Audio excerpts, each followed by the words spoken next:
আসসালামু আলাইকুম রহমতুল্লাহ। আলহামদুলিল্লাহ, আমি এই প্রোডাক্টটি 1.5 মাস যাবৎ খাচ্ছি। আমার এজমাজনিত কাশি ছিল, আলহামদুলিল্লাহ সেটা অনেক কমে গিয়েছে এবং সিঁড়িতে উঠতেও অনেক হাঁপিয়ে যেতাম, সেটাও অনেক কমে গিয়েছে। যারা এই প্রোডাক্টটি আমদানি করছেন, মানুষের সেবা করছেন, তাদের প্রতি আমি অনেক কৃতজ্ঞ।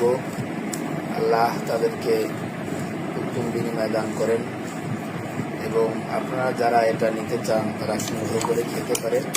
আলহামদুলিল্লাহ আমি অনেক উপকার পেয়েছি, আপনারাও পাবেন ইনশাআল্লাহ।